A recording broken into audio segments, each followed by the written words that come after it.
Mhm.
Surekha, are you there? Kamala.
Hi guys.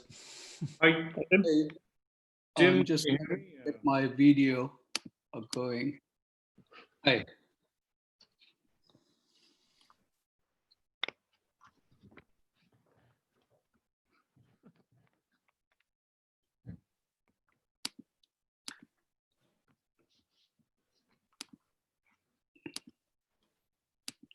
Hi, everyone. Hello. Hi Jackie. Good to see you all. Yeah, Nice you to okay? see you. Yeah, great, absolutely great. And here we all are, and well done, everybody. Tim and Sunil and Sahim, honestly, brilliant work to get us to this point. Yeah, all of us, I think, we've been quite excited about this whole thing. Just Yeah. great. It's good. I just saw a message from Peter asking for the link. I sent it to him. Oh, you did? Okay. Tim, I'll make you co-host just a minute. Okay. And you wanted me to record, did you, from here as well? Yes. Well, I think you can start recording at about 7:25, 7:30. Okay, right. Just before then, yeah. Yeah, okay. So I just literally use the recording control in Zoom, don't I? And I assume that's going to record all three of my screens, not just your screen, yeah? Is that so? Okay.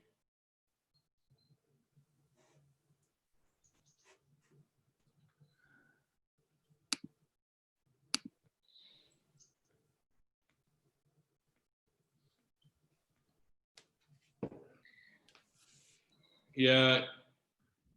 In the event that some of you can think of questions which you may want to ask each other, you could either send me the questions on the chat, because the chat is only host only chat. It's not a chat open to everybody. So you could send me the question, or you could just ask the question live, because all of you will be live. Apart from, I think, the speaker, we try to keep the speaker on spotlight, but you all can just, interrupt and ask a question. So note down questions. I think that kind of leads the talk, in very often in very nice and good directions. Okay. So we're just waiting for Pete. Yeah, I need to just run this video as to tell. We were going to see if it would cache better on. Just in case there's a cache. So. Yeah, because I did another test actually, and it is still a little bit jerky, but I'm not sure there's a lot we can do about it. It just seems to be the way Zoom handles video. Sure. Peter's waiting to be let in. Yeah.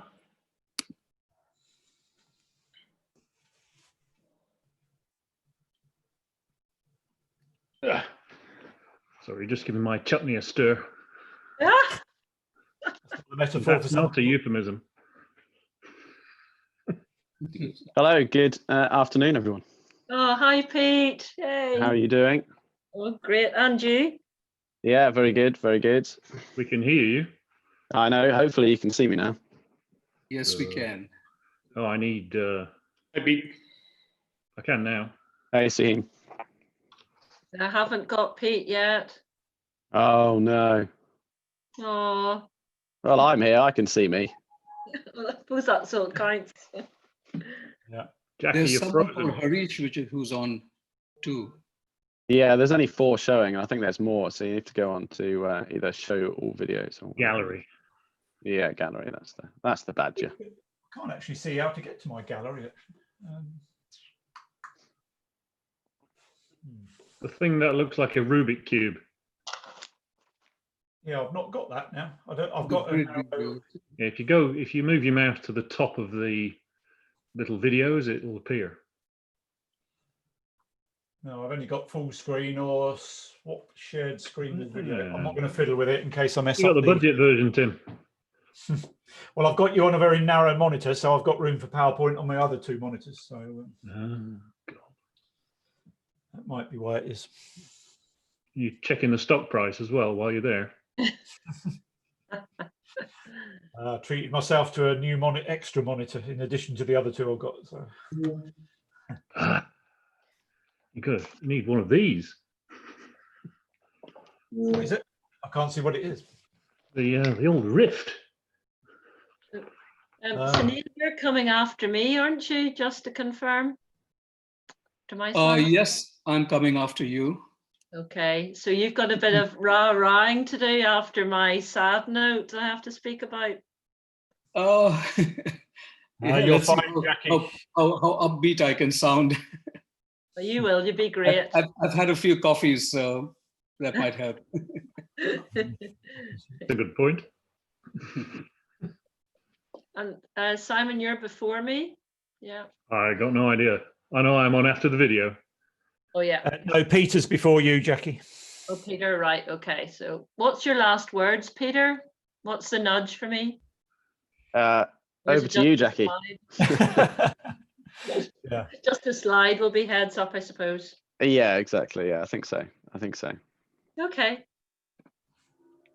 I think if I remember, I'll probably say "and final slide" or something along those lines. Okay. Okay. Thank But you. don't bank on it. It's the Jackie. It's the one where the winning Us. shot. Yes, everybody In in Cape Cape Town. Town. That's it. Okay. Okay. Thank you. I've noticed I'm lunging for the booze in that picture, Tim. Is that deliberate? Oh yeah, you are. Yeah. Funny enough, I've still got an unopened bottle of Stormhook that came from the party in London before we started, and I kept it as a memento, so I've still got it. It's so dreadful, the I actual was going to taste. say that's very wise of you, Tim. Yes, I haven't Yeah, wanted to keep it open it, intact. but it's actually still downstairs with You some might have writing. a very, very difficult to remove stain at some point in the future, and it's probably the ideal thing.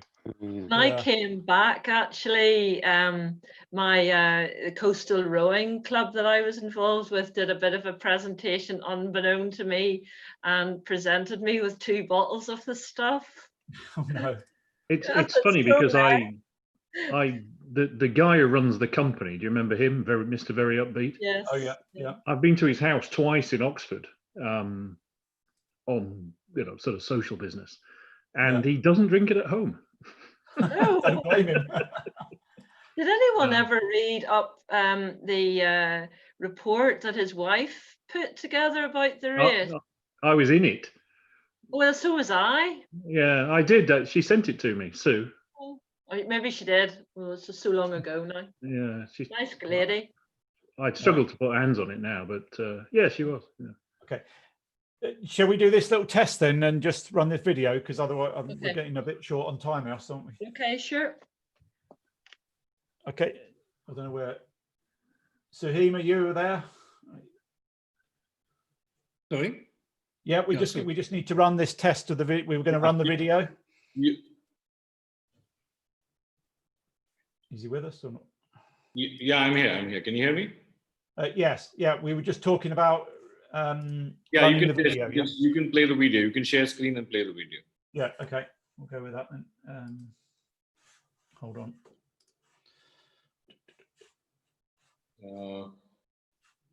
The on admit removing the video. That's important.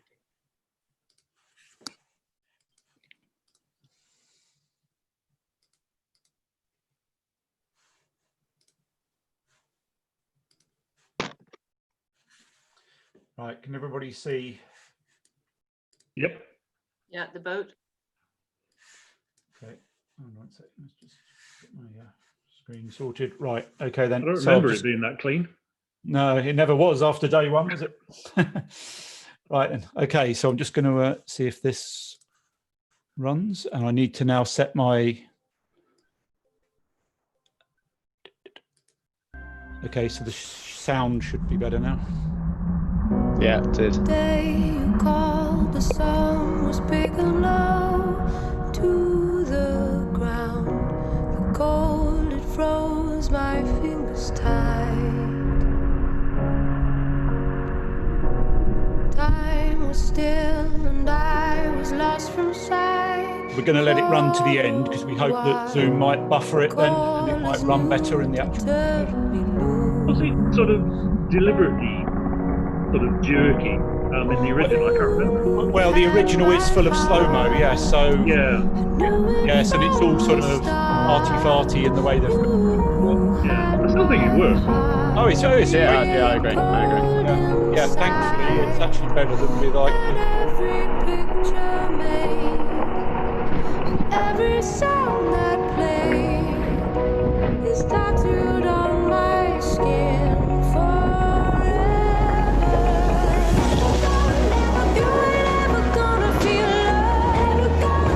You won't ever feel the way this hurts. 'Cause all the memories that we dreamed of now have been washed away, do you? Do you ever wanna feel love? Do you ever feel the way this hurts? 'Cause all the memories that we dreamed of now have been washed away. You ain't ever gonna feel love. You won't ever feel the way this hurts. 'Cause all the memories that we dreamed of now have all been washed away, do you? Do you ever wanna feel love? Do you ever feel the way this hurts? 'Cause all the memories that we dreamed of now have all been washed away.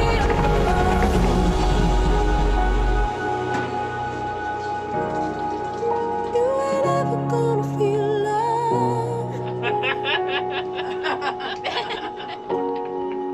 You won't ever feel the way this hurts.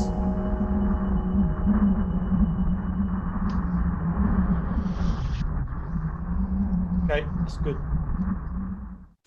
There's my cue. And then it'll be over to Simon. Yeah, from there. Okay, right. That brings it all back.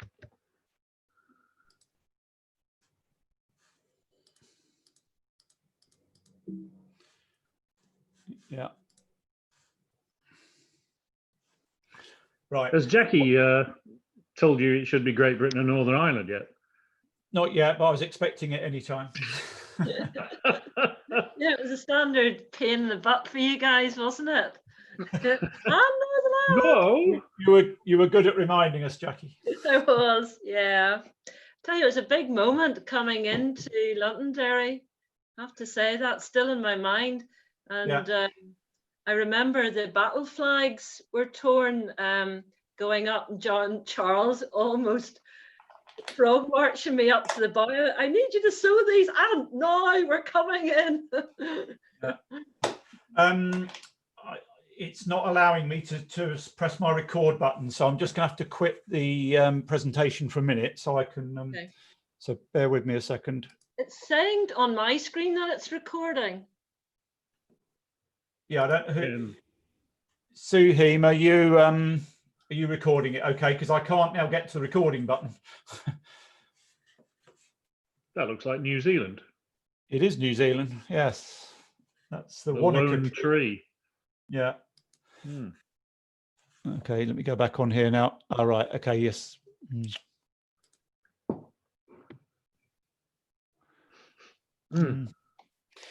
Well, according to this, it's saying like stop recording, pause recording. So it must be recording then. It's certainly showing that it's recording, so I don't know who is actually recording it, but anyway. Okay, fine. All right, we'll just go 5 with minutes, this. Tim, no pressure. All right, oh, I'm just going to leave it now. Yeah, I can't see the chat forum either. So if there is anything going wrong, you need to tell. Can somebody put it on the WhatsApp, please, if there's anything Okay. that Yeah. I need to know. I won't see it if you put it on the chat thing because I can't figure out how to get the chat on my screen as well now. Oh, hang on. Oh, there are. Yeah, it's all right. I've got it now. Usually if you float around on the screen, it comes up. Yeah, no, it's here now. It's fine.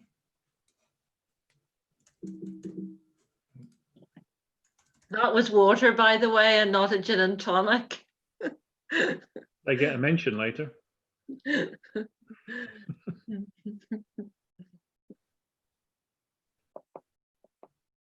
he's letting them in now, is he?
I keep having to move to make sure my video hasn't frozen. Yeah.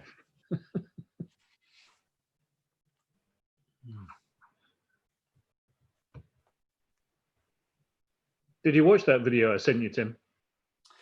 Yes, I watched a bit of it. Yeah. It's good fun. Yes. Yes. I see. My eldest daughter's a gamer, actually, so I see a bit of it from her. So, Yeah. Does she play that? I don't know which one she plays, to be honest. I don't really get involved in it. So, I'm not sure.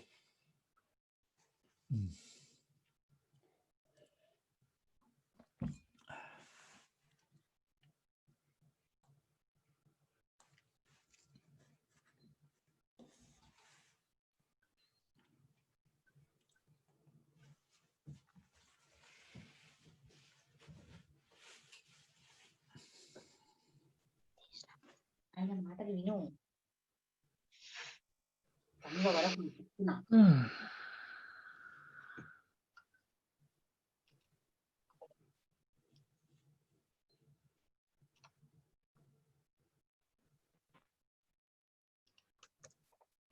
Timmy, you're fine with all the sort of 10 seconds of those header slides. Yeah. Yeah, that's fine. Yeah. Yes. Yeah, good. Yeah.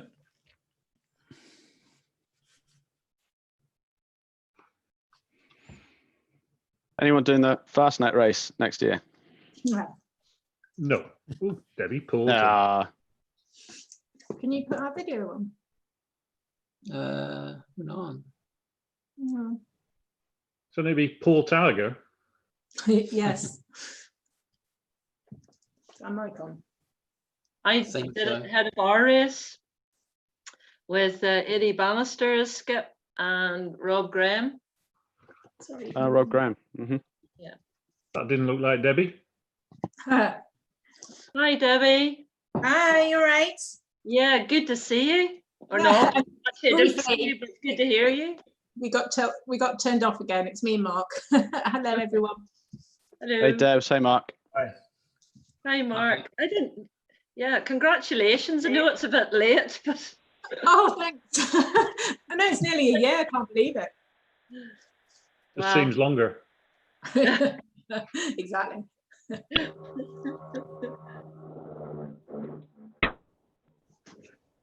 We were almost going to go back to Whitstable this weekend, actually, Debbie and Mark. Oh, really? But yeah, we didn't make it. Yeah, it's still a lovely place to get to.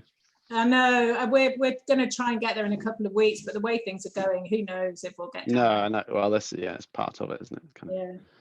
got to Is play it by everyone ear. surviving okay?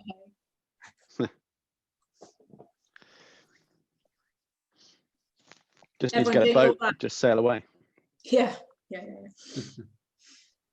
Oh, Plan. it's time. We'll meet ourselves. Just meet. Need to get Sunil to buy an island somewhere. yeah. Yeah. They're overrated.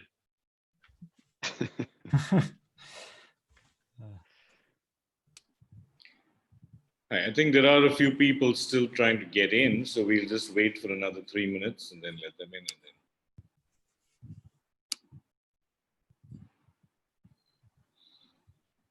Quick hi to my crew then. Hi guys. Hi, Hey, Mel. Mel. Hi, Mel. Oh, Mel. Hi, Good to hear. Mel. Yeah. How are you? Yeah, good, thanks. Good. Good Are to you see still in Gosport, Mel? Portsmouth, I'll have you know, but yes. Portsmouth. Yes, yeah, of Um, course. Yeah. Not Gospit. All good down Oh, here. Very good, very good. I saw Jim Brendercast the other weekend. All right. So we were down in Gosport. So yeah, so it's good to be back. Yeah. And Bob Beggs is holed up in Bermuda, I believe.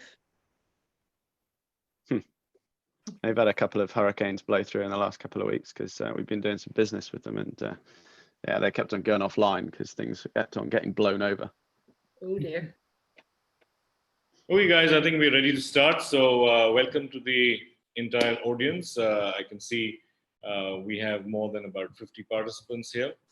And thanks very much, everybody. This has been taken some while to put together. The thought came up some time ago when Sunil and I had a small chat. Sunil's been on the Clipper 15-16, and we had a small chat, and he said, okay, let's put this whole thing together. And today we are going live with 5 of them on board, including the skipper. So thanks very much, everybody. It was great putting this whole thing together, and I'm sure we're going to have a great time. Let me just introduce the speakers. It's in no real order here. Simon Rosbottom is a retired, you probably could just wave as so everybody knows. Simon Rosbottom is a retired civil engineer and lives in London. He was 49 years old at the start of the circumnavigation of the 15-16 Clipper race. He enjoys cooking, gardening, history, and building things. Jackie Patton, she's a special education teacher, currently chair of Royal Yachting Association of Northern Ireland. She's developing a youth leadership and ambassador in Northern Ireland. And she competed in legs 7 and 8 of the race, went back to compete in leg 4 around Australia in 17-18. So she's done it again. A race including the Rolex Sydney Hobart race. My God. Also raced in the 2015 Fastnet. Boy, that's a lot of sailing. Sunil Prabhakar, all of us here know him. A member of the RMYC, is a business person, dinghy sailor, all is you. And I request all speakers, non-speakers, to please switch off their videos and their please mute, please. Sunil Prabhakar is a business person, a dinghy sailor, and all his youth and adult life was a dinghy sailor, now retired and living in the US. Tim Lawson, who's going to be the anchor of today's program, is a 56-year-old management consultant from the UK. He's had previous experience of inshore sailing and took part in 2 legs, including the tough Southern Ocean crossing. Yeah, that's something to talk about. And the skipper, Peter Thornton, is a master mariner and ocean yacht master, having been here for 22 years. He came ashore in 2017 and now a maritime lawyer for Hill Dickinson. Thanks very much, guys, for being with us. And I hand over to Tim to take over the proceedings. Thanks, Suhaim. So I'm going to briefly talk about the Clipper race, give you a quick overview, and talk a little bit about the yachts before passing over to my colleagues who are going to give you a lot more detail on the race. So first of all, a quick overview of what the Clipper race is all about. And there's some facts and figures on the screens now. There's been 12 editions of this race. It is the world's only amateur global yacht race. And nearly 700 crew members take part in each one.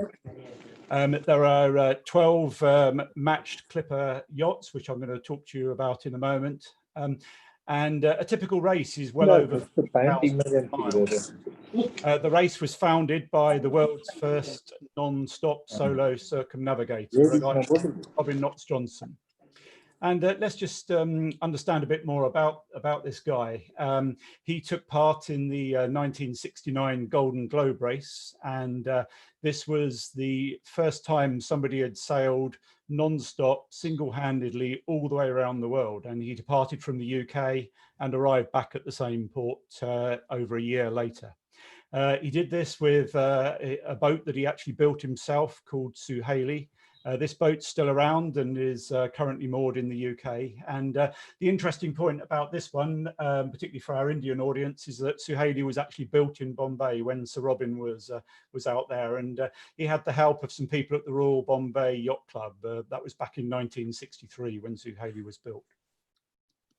Okay, so a bit more details about the actual race itself, and you can see on the screen now the typical route map. A race normally will go to each of the 6 main continents, excluding Antarctica, and the actual route varies slightly each time, but broadly speaking, the races are split up into 6 legs, and we'll be explaining a bit more detail as we go through what a leg is and what differentiates that from the races within each. And each Clipper race is always over 40,000 miles in length, and you'll see at the end of our presentation today how many miles we completed in our yacht as part of our entry into the race. So typically the legs, as I said a few minutes ago, are split down into a number of races. So you can see on the screen now, leg 1 consisted of 2 races. Some of them are a single race and can be extremely long. So if you see where the red circles are, so race 2 was nearly 5,000 miles and took around 28 days. So as a crew, we're together at sea for quite a while, typically up to a month in the longest race. The longest overall is the Pacific leg 6 down the bottom of the screen there. And as you can see, that's just under 5,700 miles. And the crews are typically at sea for over 33 days. So what yachts will you sail on if you join the Clipper race? Well, Clipper is the largest fleet of matched ocean racing yachts. There were 12 identical yachts built in 2013, and you can see the colour schemes on the screen now. So each is branded by a sponsoring organisation or city. And this fleet of yachts have been around the world 3 times already, and they're currently partway through their 4th circumnavigation. Now, I said earlier that 12 identical yachts were built back in 2013. Unfortunately, today there is only 11 of them remaining. There was an incident on the last race just off the coast of South Africa back in 2017 when one of the yachts was grounded. You'll be relieved to hear that all the crew are safe and well, but now Clipper sail with just the 11 yachts. Okay, so what is the yacht? It's a bespoke design called the Clipper 70. This is the 3rd generation since the first Clipper race back in the late 90s. There's been 3 designs, and every design has been built on lessons learnt from earlier models. Now, the current Clipper 70 is a top recorded speed by one of the teams of over 35 knots. So these are built for fast ocean racing. You can see some of the statistics on the screen there, but they've got a huge sail area of nearly 7,000 square feet, depending on the sail pattern that's on. A yacht will weigh typically 30 tons, and the keel alone is over 12 tons in weight. And there's a couple of photos here of the yachts, and you'll be seeing plenty more of those as we go through the presentation. And my colleagues will explain different parts of the race, so you'll see plenty more of the actual yachts themselves. Now, these are stripped back racing yachts. There's very little luxury on them. The winches, for example, are all manual. There is no electrical help with this sort of stuff, and it can take up to 7 people to lift, attach, and to raise just one sail. So these are seriously big, heavy pieces of kit. My colleagues are going to describe what it's like to sail on these yachts in a few moments. Down below, it's a very functional design, and it's built for up to 24 crew. And obviously, if you're at sea for over a month, then the yacht must carry everything needed for the ocean crossing. And all the cooking is done here with everybody taking turns. And we'll explain a bit more about what happens there as we go through. Now, this area looks very different during a race. The photo I'm showing you now is when the yacht was brand new, nice and clean and fresh, and you'll see quite a different look when we show you some photos later on. And the sleeping compartments, the berths, there's 24, although we use hot bunking, and that frees up berths for storage, and it helps keep the weight at the back of the yacht, which is important when you're racing. And we'll describe later on in the presentation much more about life at sea and how this all works out. Okay, so before I hand over to my colleagues, we're going to show you a short video which was filmed on one of the Clipper yachts during a crossing of the Pacific. And a lot of the scenes you're going to see in the next couple of minutes, we'll be explaining a lot more as we go through what that's all about.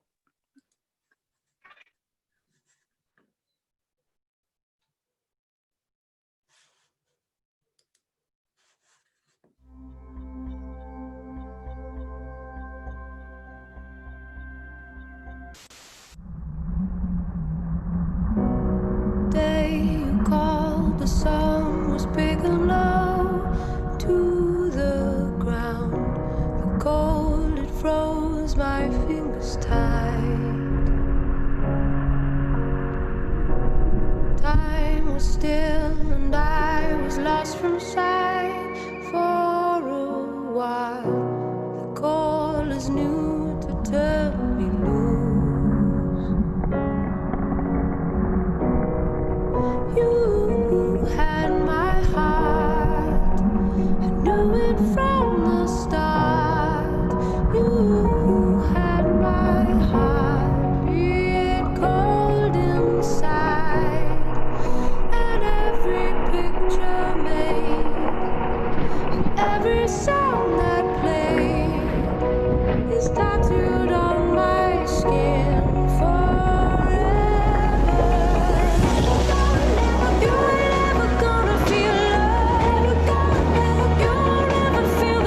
washed away.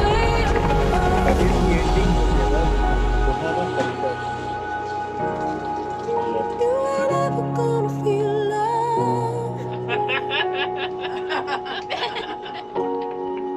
You won't ever feel the way this hurts.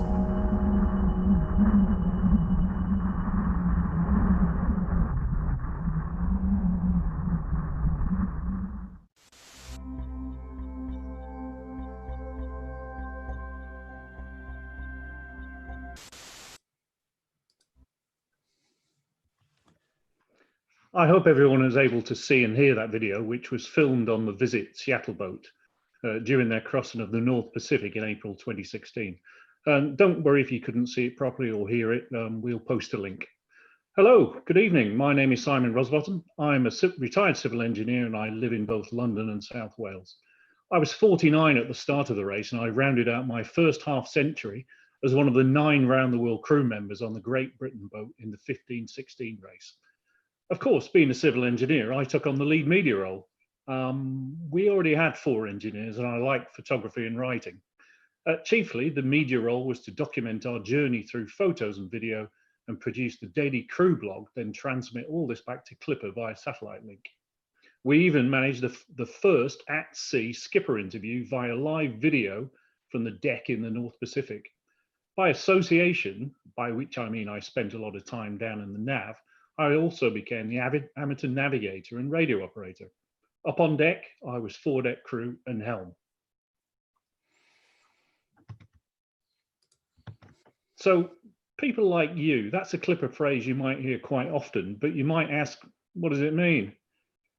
This is a promotional poster, which I see quite often living in London, commonly on the London Underground. Can you picture yourself, student to sailor, account manager to sailor, doctor to sailor, housewife? You get the message. The point is that the Clipper race is open to pretty much anyone of all ages from anywhere in the world. From seasoned sailors to those with little or no sailing experience, which, as you'll hear shortly, was quite handy. You might ask, how can you send complete novices to sea? Well, all crew undergo 4 weeks of compulsory training and you must pass. You can't just sit in the corner. Sunil will talk about training in more detail shortly. So what do you need to bring to the party? Well, clearly you're part of a crew of a boat that can't be sailed by 1 person, nor 2, or even 3. You're also part of a competitive crew, and no one likes to let down the team. Even before you sail, you'd have lots of collective decisions to make. So some key skills are listening, negotiating, listening, planning, and yes, you can guess, more listening. Believe me, getting 50 driven individuals to agree on something as simple as, say, a boat song was a triumph of negotiation and democracy. Wait until we got onto the really contentious stuff like what we were going to eat. I can recall that the only thing we ever agreed on, and we did this by a show of hands with our eyes closed, was that Great Britain wanted to be a racing boat. We wanted to compete. I'm not sure if that was the relief of our skipper or sounded like the schlop of a gauntlet, but it was the only thing I remember that we all ever unanimously, unequivocally, ever agreed on. We should ask Peter, he'll be on next. Participation means that you have to commit money, commit time, months of your life, over a year in my case, commit effort, commit to putting yourself outside your comfort zone. No one will thank you for approaching this half-heartedly or being unreliable. Believe me, your comfort zone will expand with experience. By the end, you'll realize that sailing was the relatively easy part. Surviving the people is much tougher, needing subtler skills. So on achievement and sense of adventure, it goes without saying, you're going to parts of the earth that are seldom visited. Without wishing to detract from the achievements of others, about 3 times as many people have climbed Mount Everest than have circumnavigated under sail. And that's only in the last 70 years, not spread over the last 700. I love a challenge. The easiest way you can get me to do something is to tell me that I can't do it. My sister once told me I couldn't run a marathon. 2 weeks later, I'd signed up for the London Marathon, the first of quite a few. I never thought I could walk more than 100 kilometers in a day until I did. When one of the other boats went aground on a beach in Brazil, in fact, you've seen a photograph of it already, I immediately volunteered to go ashore to assist. After all, it did say adventure is great in 2-foot-high letters on the side of our boat, of which I was reminded as they flashed past me when I jumped over the side.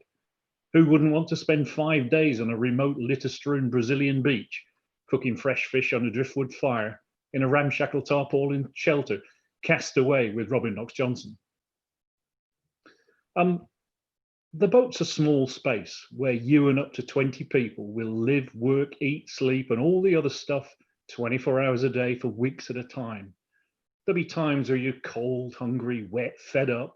The boat might be over on an angle for days on end. It'll be bouncing around. You'll be under pressure.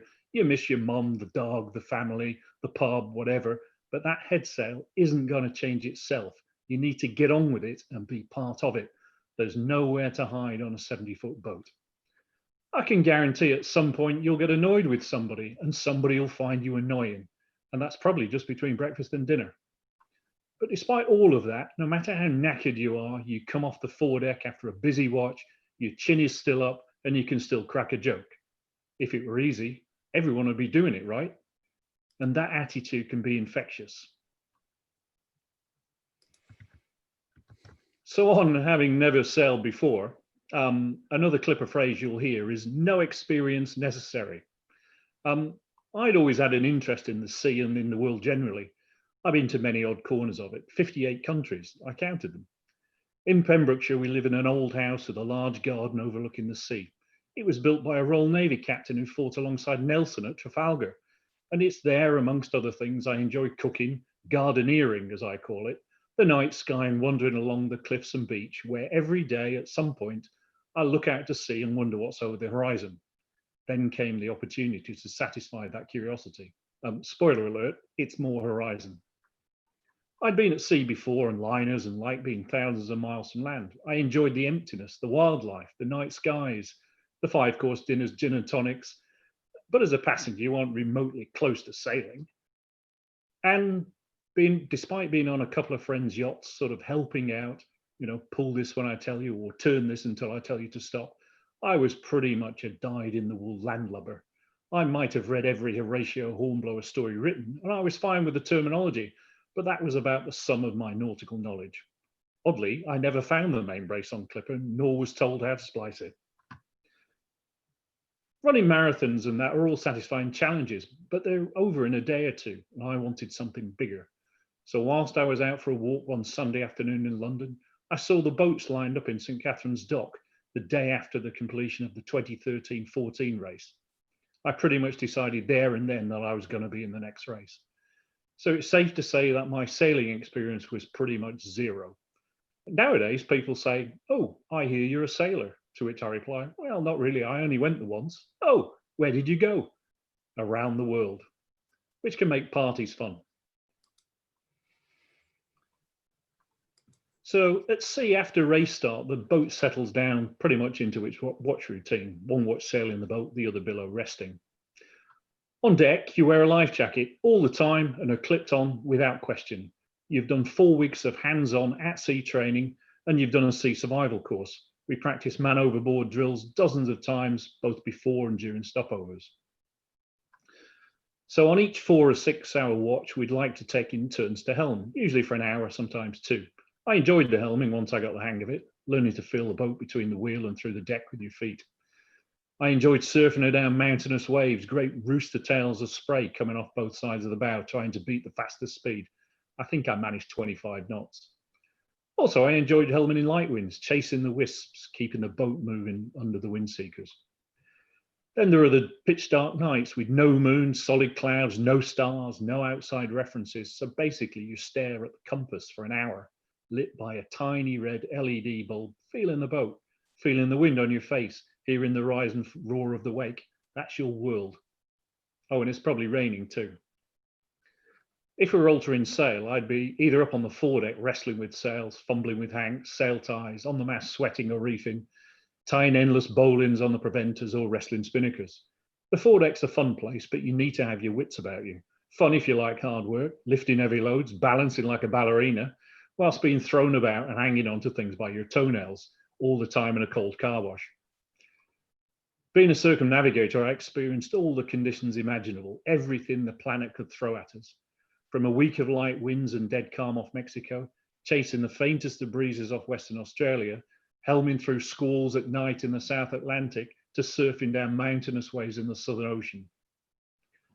All the way through to 100+ knot winds in the East China Sea with a shredded staysail.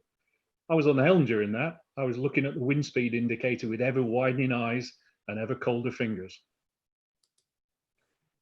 I'm one of those annoying people who can't sit still. I have to be doing something. So if I wasn't helming or adjusting sail, I'd be fixing or improving something, or taking photos, or down in the nav, writing the blog, uploading media on the satellite link, checking email, or learning about navigation, plotting the position of the other boats from the 6-hourly skeds, or looking at the weather forecast. Sitting still is not an option. One thing to realize is that you're out there on your own, sometimes over 1,000 miles for land. So a fair amount of time is spent checking, inspecting, carrying out preventative maintenance. When things break, and they will, and at the worst possible time, you need to fix it. You have to solve the problem. Nobody else is coming, it's up to you. When our temperamental water maker finally broke down with a cracked cylinder in the Solomon Sea, we were down to our last emergency jerry cans of drinking water, and we'd have to sacrifice our lead to get a spare. So I took it to bits and fixed it. In equatorial heat, by torchlight, in the dark, at arm's length, never having seen one before, without any of the right tools, but we figured it out and we fixed it. If you tell yourself that things can't be done, they won't be. South of Australia, the mast gate was ripped out of the mast track and bent like a banana under great force, which meant we couldn't reef. Well, what can be bent with great force can be straightened with enough brute force and ignorance and a good helping of determination and a nylon hammer. Then it was just a matter of going up the mast in a force 7 with a screwdriver in one hand and the screws in your teeth to fix it. Going on to some of the things we saw at sea, sunrises, sunsets, too numerous to mention. At sea, the night sky can be stunning. There's no light pollution, so you can see the Milky Way blazing overhead from horizon to horizon. Shooting stars too, plenty of those. One night off Brazil, after 10 sail changes in 4 hours, with every line on the cockpit floor, I saw the ISS gliding, shining across the sky. We all gawped at it until it went out of view, and briefly we forgot how tired we were. One night in the Southern Ocean, a week out of Cape Town, the whole sky lit up above the clouds and it was like daytime, just for a couple of seconds. And we were asking each other in the dark, what the blazes was that? Or worse to that effect. It was a meteor burning high up in the atmosphere. We managed to see a few whales from time to time, even a humpback breaching coming into Cape Town. Lots of albatrosses in the South Atlantic and Southern Ocean gliding impossibly into the wave troughs out of sight. Then when you think they must have ditched in the sea, gliding back up above the crests, you don't realize how huge they are until they trail just feet above and behind the helm, wings as wide as the stern. I'll be honest, I got bored of seeing endless dolphins. The dolphins I love to watch are at night, ethereal, shimmering torpedoes trailing bright blue bioluminescent wake, streaking alongside and under the boat. Next up is our skipper, Peter Thornton. Well, thank you very much, Simon. I think Simon there captured the Clipper race magnificently. I must admit, wonderful stories and wonderful hearing all about it again. Yeah, welcome. Good evening, everybody. And as you saw, my name is Peter Thornton, and I had the honour of being the skipper of the Great Britain and Northern Ireland team for 2015 and 2016. Although it is 4 years ago now, or just over, that we got back, it doesn't seem that long, I must admit. It's amazing how all of the memories stay with you. So as a quick background to me and how I became skipper of a Clipper yacht, basically I started sailing when I was young, in school, dinghies and all of that sort of stuff, and just messing around on the water, which was wonderful. But it also gave me my love for the sea, which is why at 18, just turned 18, I became a professional seafarer as a deck officer in the Royal Fleet Auxiliary. And so for a good 15 years or so, I was on ships, and cruising the world on big grey metal things. However, I also sailed quite a bit in my time. So I then shifted into professional yachting, and this is super yachting and smaller racing boat sailing, where I had, I must admit, lots of fun, certainly teaching and racing all over the world, which then led on to, luckily for me, being selected as one of the 12 skippers to each take charge of a yacht in the Clipper race. And of course, as Suhaim mentioned earlier, strangely enough, I'm now a maritime lawyer for Hill Dickinson, which is a slightly odd way of doing things. A lot of people, I think, leave the city and then go and find adventure out at sea. But for some crazy reason, I've now joined the rat race in a big city. But it's all very entertaining, and I do love using my practical experience in the world of maritime law. However, okay, going on to our race and our team. Next slide, please, Tim. You'll see that that this is the boat that we had, CV27, otherwise affectionately known as Grace. Outside of her official sponsor's name is the Great Britain and Northern Ireland boat. So as mentioned earlier, Tim mentioned there were 12 yachts in the 15-16 race, and each of them was assigned a professional skipper. And this was actually around about only 3 or 4 months before the race started. So it was quite a job to then pull everybody together that I'll talk about in a minute. And of course, each yacht had its main sponsor. Of course, often the sponsors were cities, such as Seattle or Qingdao, which were our port stops. And you never know, hopefully we'll have an Indian port stop in the not too distant future. And I must admit, I'll be tempted to come back if we get to go up through the Indian Ocean and visit India. But there are also, of course, businesses that sponsor the yachts, such as LMAX and PSP Logistics and all of that sort of stuff. So next slide, please, Tim. So as I've mentioned, was the Great Campaign, which, as you can see from the slide there, was it's a wonderful opportunity for the likes of the Great Campaign to promote UK businesses all around the world by having basically a United Kingdom flagged vessel to show off everywhere around the world. So it was an ideal platform really for British embassies to come and host events, and each of our port stops to promote UK exports. And one of the most important things about this is the fact that all the crew on board were involved in these events. So it made for quite good, fun port stops. Of course, it wasn't a three-line whip. You didn't have to get involved, but it was great to have people there and essentially when they're trying to get some downtime. So it was a great opportunity for lots of photo shoots, videos. In fact, we were asked to do a campaign video shoot off of Rio, and the director, if you can imagine, it was Ridley Scott, of all the people to direct this advert. So it was amazing to see his crew down and go out there and fly the colours. But I think probably more importantly, simply the opportunity to go to lots of parties ashore and get lots of free food and drink. So that was definitely good fun. And all of the yachts have their own sponsors and their own events in all of the ports. So everybody gets involved, and it's one of the things to really look forward to when we have our little stops, which are often very, very busy. I must admit, that'll be mentioned about later on in trying to make sure the boat is ready for the next race.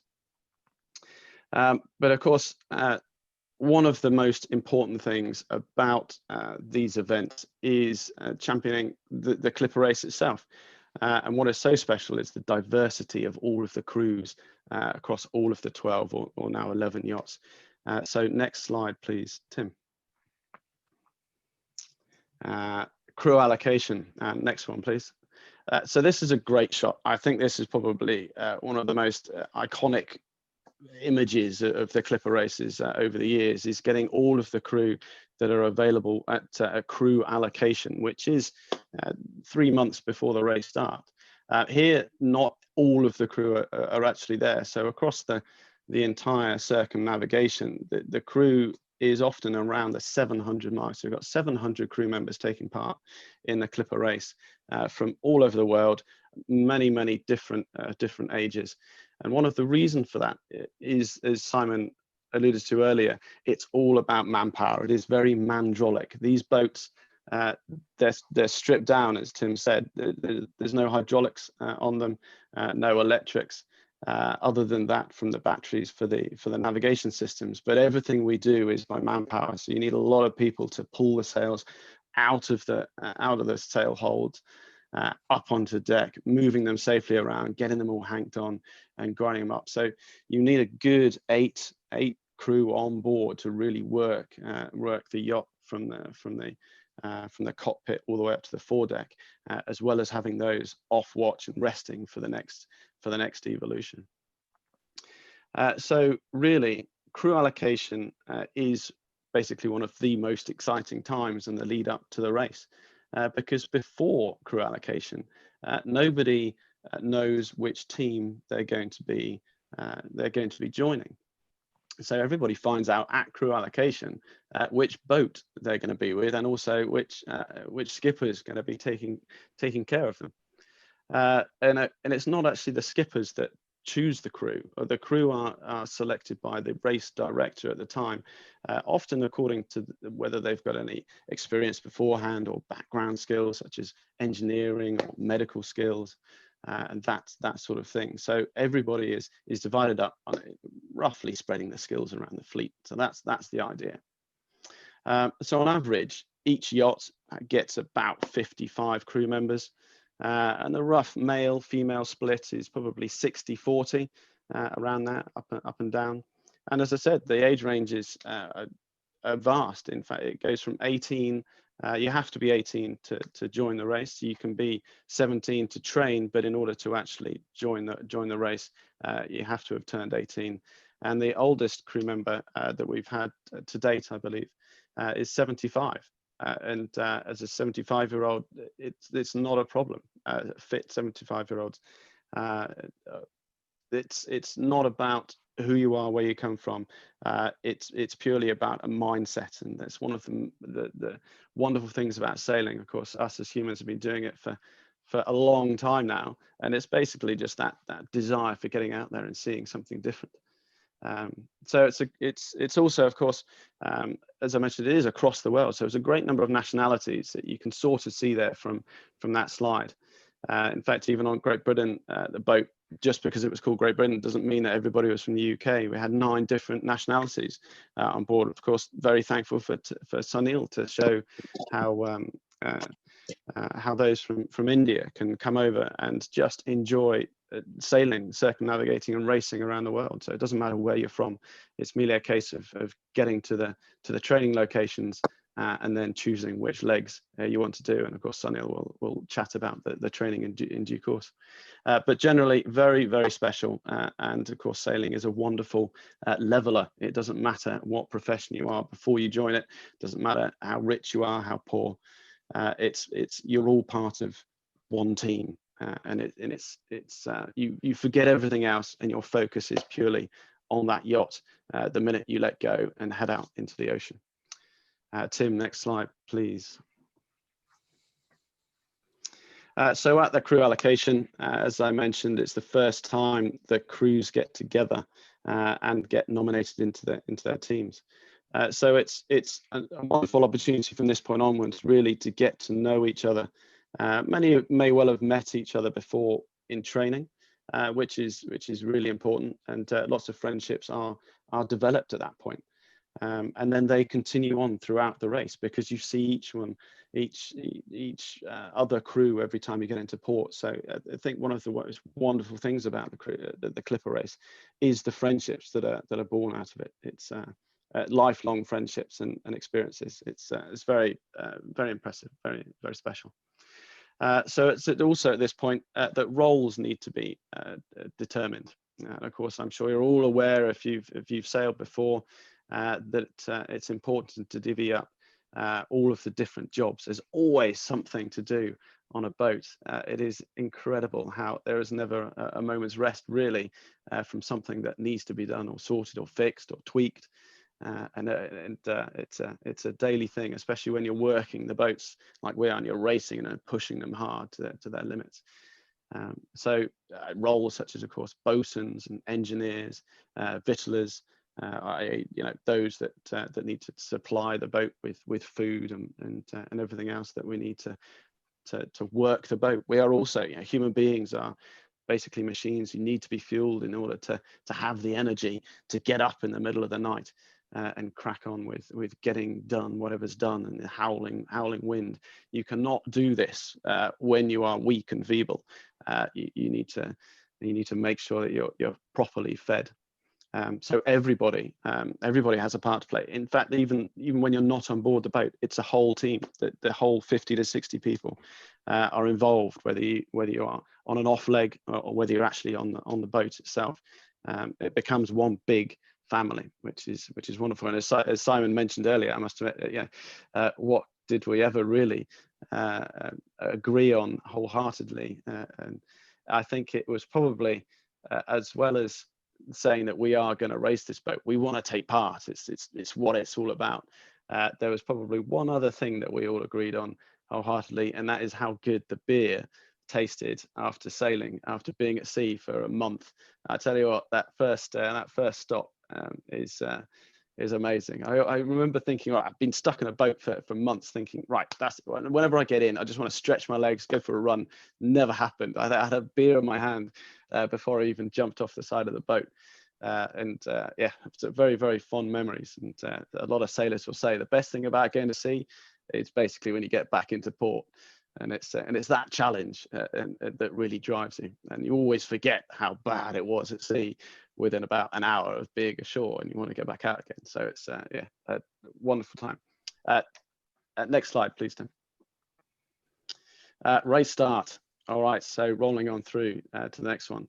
This is also again, there's so many exciting times on the Clipper race, but the race start, whether it's right at the beginning or whether it's at the start of a leg or a race, it's extremely exciting time, because you've got an enormous number of emotions running through you, and it doesn't matter who you are, whether you've done 3 legs before or whether you've been an experienced sailor before or not. I think every time you're sort of starting to think about, I'm going to get on board that boat.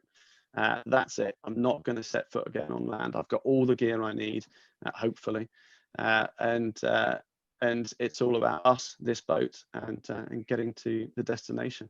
And of course, it is all about harnessing wind power. It's a wonderful feeling. So the nerves start kicking in, and that sort of stuff kick starts the adrenaline and everything else, and realization that this is it. This is what you've been working towards. Lots of hugs and the odd tear when you depart, but above all, it's all about the excitement, and it's every leg that makes you feel the same emotions time and time again. It's what sailing is wonderful for. Tim, next slide, please. So our start, it was London. Quite often the Clipper races, in fact, quite often all the Clipper races so far have started from somewhere in the United Kingdom. So that's the usual starting location, and then of course you finish your circumnavigation back into the same port that the race started. Ours was London, so Tower Bridge, very iconic, wonderful place to start for us. Next slide, please, Tim. So this is just another photograph really of us at the start in London, sort of pooting around and on the Thames, getting ready to head out. So you can see everything looks quite fresh. It's just, I was commenting on this the other day. It's clean. It's not battered. It's not wind swept. All the gear there is clean and smelling fresh. That's another thing about being on a boat for a month.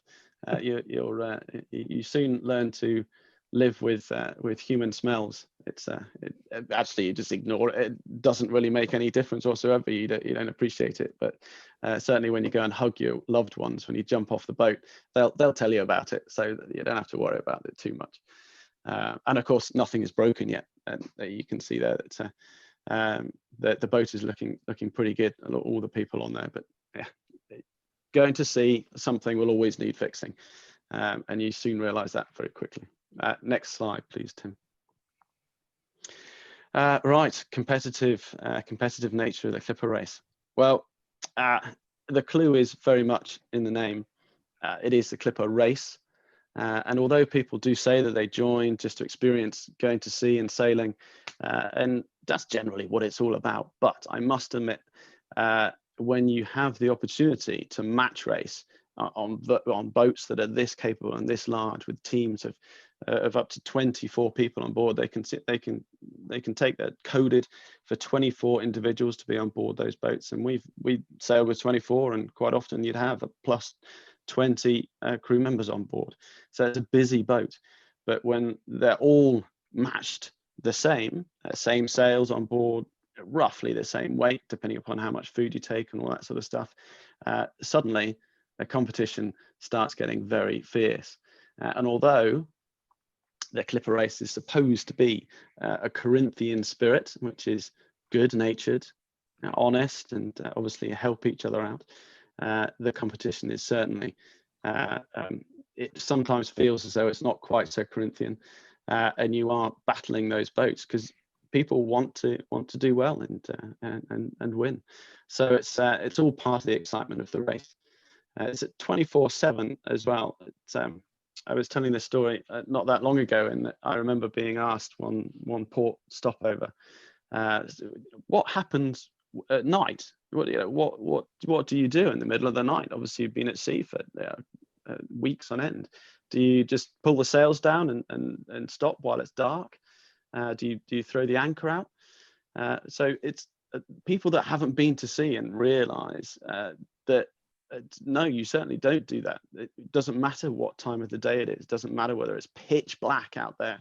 And Simon mentioned earlier about sort of those flashes of light when the clouds clear.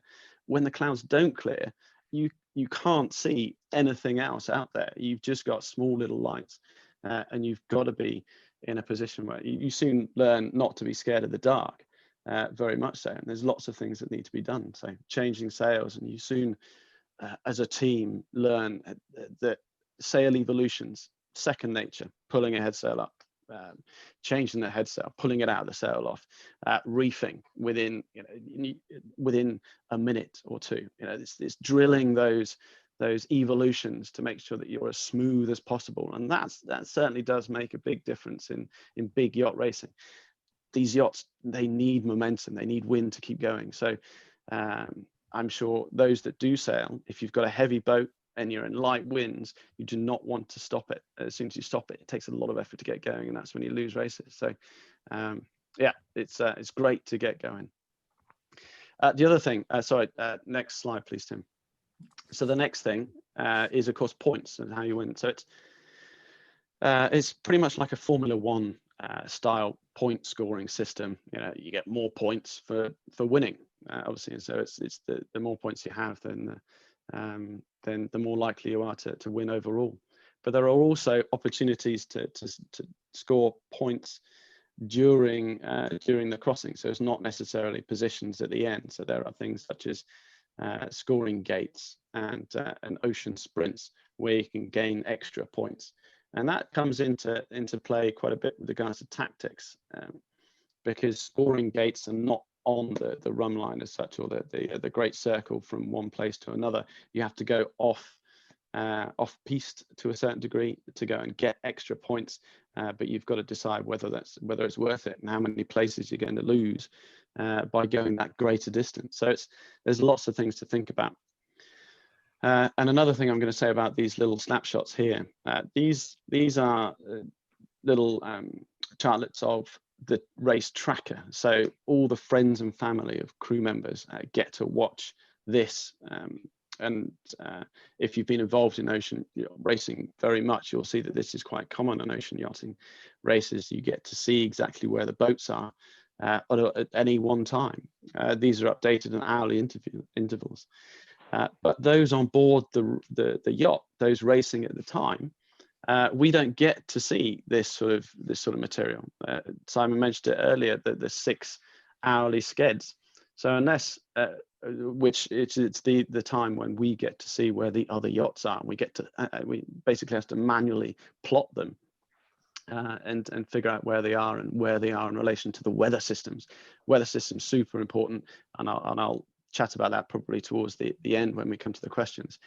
But for us, it's really the boats around it that you can see, and it's again, it's every I'd say half an hour, if not shorter times, you're looking over your shoulder as to what the other boats are doing, what direction they're going, what sails they're holding, whether they're getting a slightly better boat speed, and whether we should change. So it's a constant check on your performance all the time. It's wonderful. Okay, next slide, please.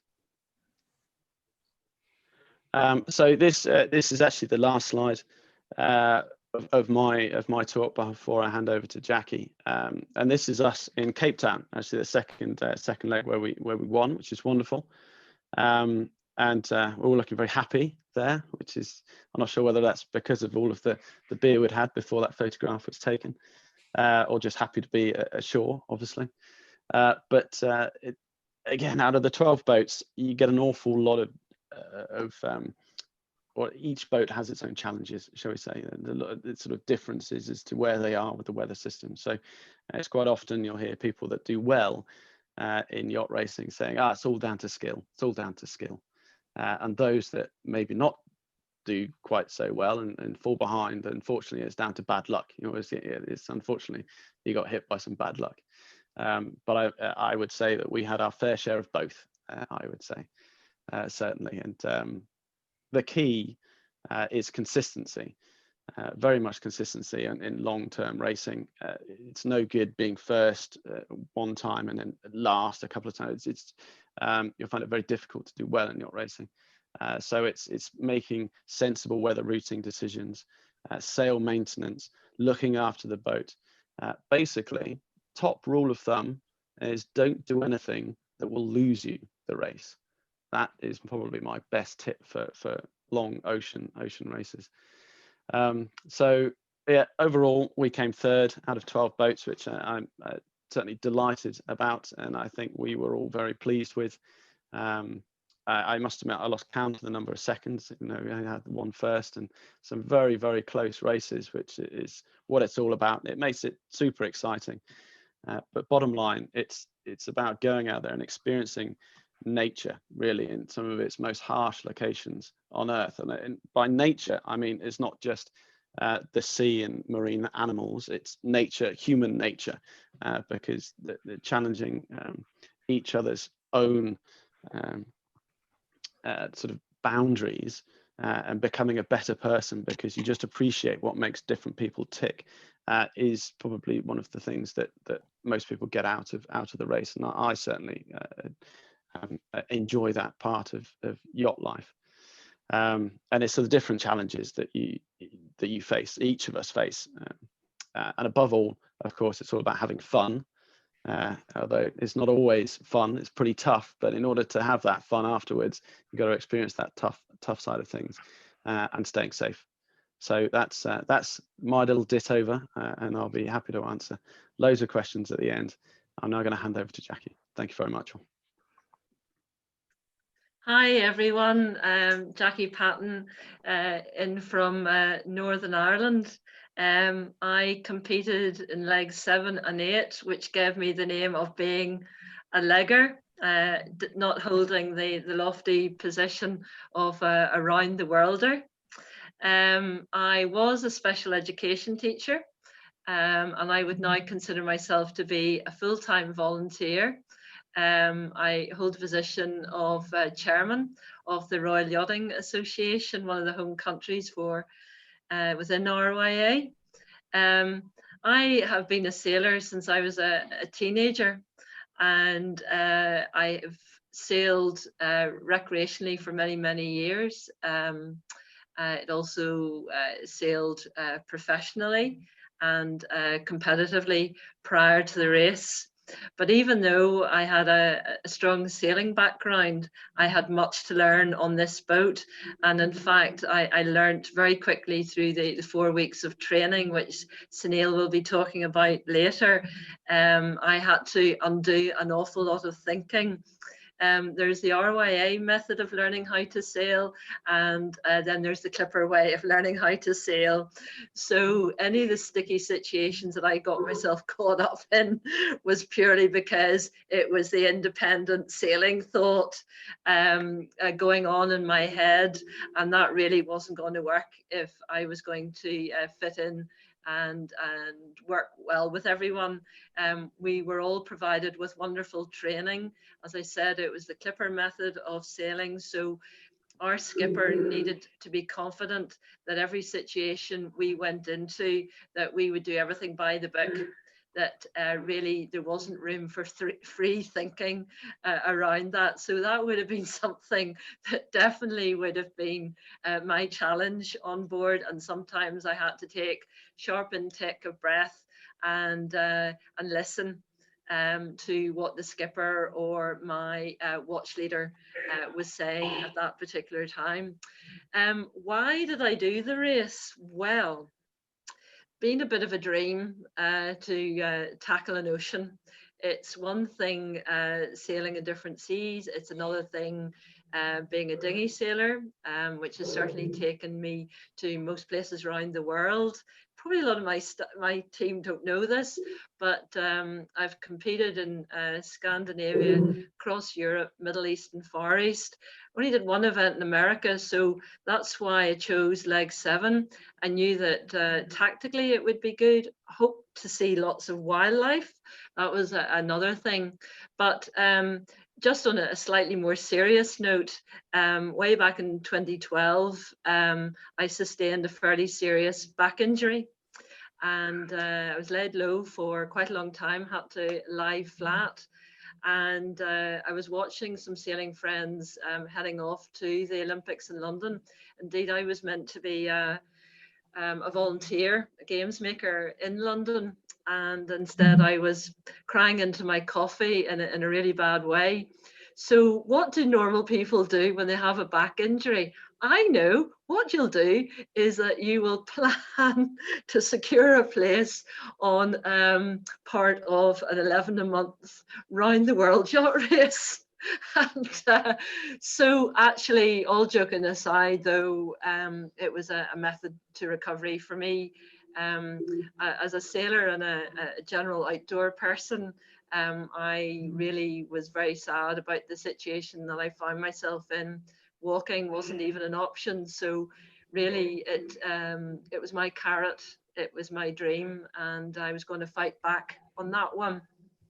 So my very first week of training, having declared this, and with every training week you do when you have your one-to-one with a skipper, well, and how's the back? And I was absolutely delighted and thrilled and majorly relieved after my first week of training that I had worked my way through squalls in the Solent. I had prayed for strong winds. And in fact, on day 3, I asked my skipper if I could helm, because I really wanted to push myself to see if I was going to cut the mustard. Because if I wasn't fit enough in week 1 of training, I needed to do something about it, and I was going to have to up my game in terms of fitness. But happily, I was feeling good after those 7 days at sea. Like I say, pushing through squalls and all that threw at us during that week. So I learned a lot about myself, and yeah, absolutely excellent experience. So can we have the next slide, please? And the one after, thank you. Well, I volunteered to talk about women sailing on board a 70-foot ocean-going yacht. Women have an important part to play on the boat, but you know what? No special treatment. We're all treated as equal. whether it was in training, the race itself, it didn't matter whether you were a girly or a cuddly teddy bear. And we did have one of those on board in the form of Paddington as our boat mascot, but you get on with the job basically. And it's all part of being a team. And just ahead of this slide, I spoke with regard to fitness. And I had this strong belief, and I still hold that today, that if you're not fit enough for this race, if you don't invest in the training and get yourselves into the gym and other forms of exercise, not even just the gym, but just getting into the outdoors, using your body weight, etc., you're not going to be a crew member. You're not going to be effective. When the going gets tough, you're letting your team down. And for me, that was the bottom line.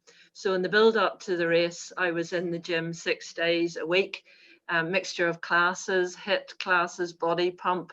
But as well as that, I was still out sailing, just anything I could do that I could bring to the table. I also topped up first aid.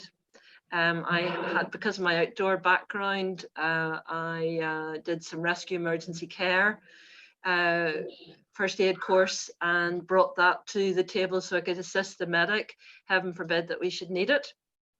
And just generally trying to fit in. As Peter's already said, women are form about 40% of the race. And as you can see from this slide, we do absolutely everything. Whether that is throwing lines ashore when we are coming into port, whether it is sail repair, or as is happening here, is some repair of rope, which does get frayed very easily in the race. Everything to be washed down. You can see me tidying up some rope after a sail change, I would presume, on that one. So really, women have a vital role to play. Man overboard drill. If you happen to be near, should something happen, and through training, you should be prepared to put yourself into that position. It's not a question of who's the fittest and strongest. It's who's in the right position to do the right thing, should it be required.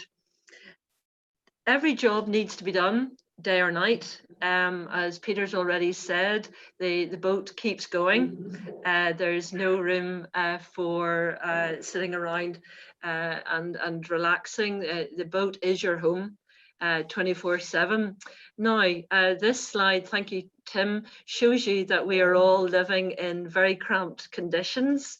And for me, and probably my colleagues would agree, that it's the living beside each other 24/7 is probably the toughest part of the race. It is a mindset. People will rub you up the wrong way, and it's how you deal with it going forward. As Skipper used to say, have your say, forget about it, and leave it in the wake behind you. And I'd seen many as an example of that, where maybe a heated exchange or so, but didn't last long, and then they forgot about it and move on. Not good to feel angry with someone for any length of time. So how do we manage at sea? How do we cook? How do we get on? Well, we do have a shift system. Everyone has a turn where you take a day out, and you are responsible for cooking and cleaning the boat down below. There's rigorous standards of hygiene expected, as you can imagine. Cooking is a big challenge. We can see here that in this particular slide, we are clearly going through from some very calm water. But as soon as the wind gets up and we're working on a hail, the waterproofs are on, boots are on, and it is very warm and can be unpleasant, especially if you're tired. The boat is heeling, everything is wanting to come out of the cupboards, there's a lot of noise down below, and so forth and so on, and it can be unpleasant, like I say, if you're tired, and particularly if you're feeling seasick.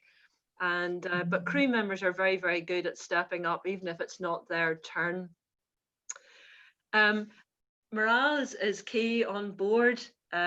We have to have a bit of a sense of humour and laugh at the ridiculousness of our situation. The watch system that we work is, generally speaking, if conditions are fairly good, 6 hours on and 6 hours off during the day. And at night time, that moves into 4 hours on, 4 hours off. But I hasten to add, 4 hours off does not mean 4 hours of sleep.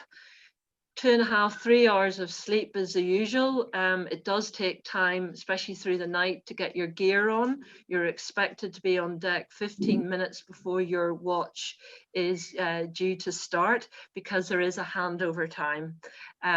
You have to be respectful of that timing, because people have been on the deck, maybe have done multiple sail changes, as Simon was talking about earlier, and want to get down to get some food, to get maybe warmed up, and to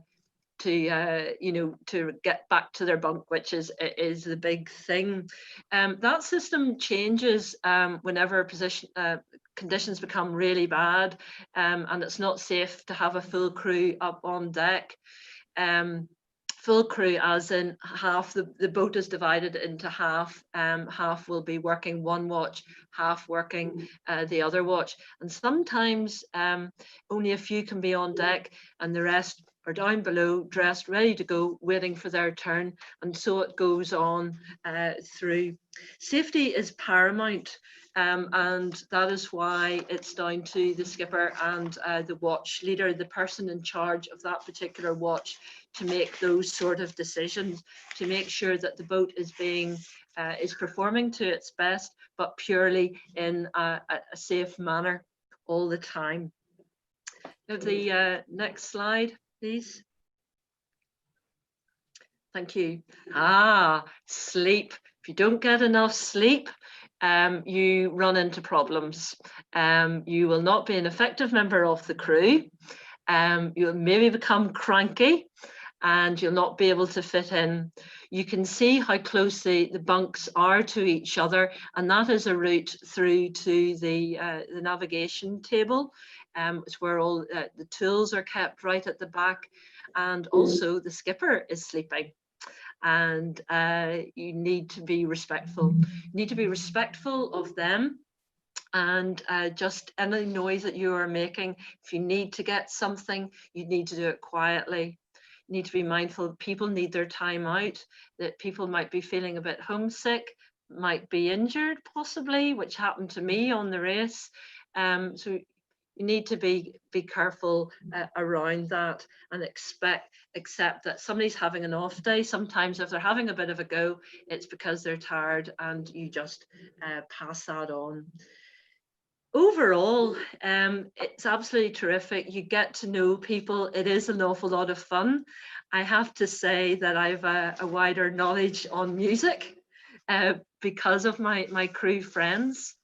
I can also say I'm absolutely delighted that we have had many reunions since as well. Anybody who's available have been welcome to turn up and have a pint and share stories. Before the whole pandemic we had planned to have a big reunion next year, as it will be 5 years since we completed the race, and we will keep planning for that. Basically, we hope that we will meet again regardless of where that is. Next slide, please.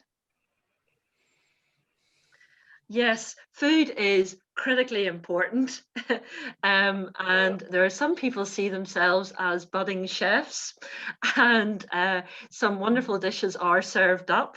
We did have a rule on board that if someone wasn't a particularly good cook, that there was we shouldn't say anything. Nobody criticizes, because we just don't know what they had to battle to get to that point. So we were all grateful for everything. And yes, we had to make our own bread every day. Some people liked it, some people didn't. And one thing we did find out, it got quite competitive. Once we found out where everything was, we had that. And I'm forever grateful for that, because when you have a bowl of dough and you're kneading away at it, it's great for relieving all the tension, all the knots round your shoulders. Next slide, please. Well, yes, it goes without saying that this race is tough. It's not for the faint-hearted. And yes, most of the crew are amateurs, the skipper being the only professional person on board. None of us aspired to be Volvo professional sailors, but by jingo, we all contributed and we all did our best. And none more so than these two sailors that you will see on the screen now, who set out, like all of us, to achieve a dream. And wonderful people that they were. Andrew on the left was a watch leader. He was a paramedic. Sarah was crew. She ran her own lifestyle firm. Both of them very solid people. Both of them had completed training. They were very much aware of what they were about to take on, what they were taking on. They were people that fitted in very well to the crew. They were highly respected people. And you notice I'm using the word were. These two people sadly lost their lives during the race.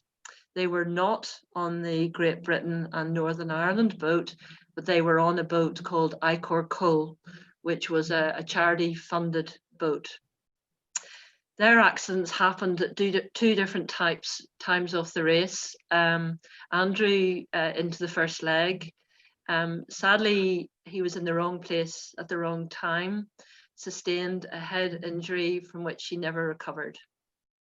But typically of Clipper as an organisation, they talk about the Clipper family, and Andrew was brought into Portugal and the Clipper family supported Andrew's family throughout the whole process.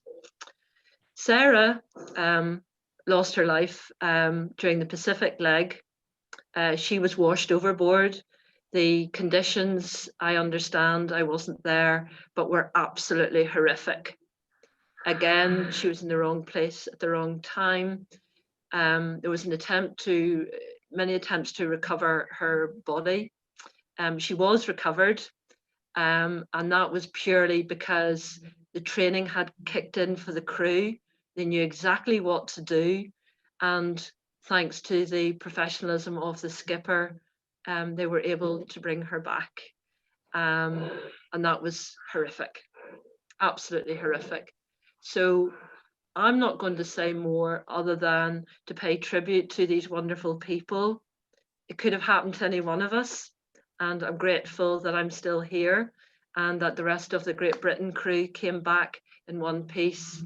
And that was all thanks to Peter Thornton and the watch leaders, and for everybody who took their training seriously. The race is not to be underestimated, and if you're going to take it on, consider that. Now, with great joy, I hand over to Sunil, who has become a friend since during the race and after the race. Thank you, everyone. Thanks, Jackie. Hi, I'm Sunil Prabhakar. I'm a retired businessman. I live in Maryland in the US. I spent my youth sailing dinghies, mostly club racing off the coast of Madras in India at the Royal Madras Yacht Club. I did sail a few races in keel boats on friends' boats in the US, but that was my limited sailing experience. I'm 64 years old. I completed the race on my 60th birthday. There were many older and fitter sailors on the race, so age is really not an issue at all. By the way, the picture you see of me was taken on my birthday.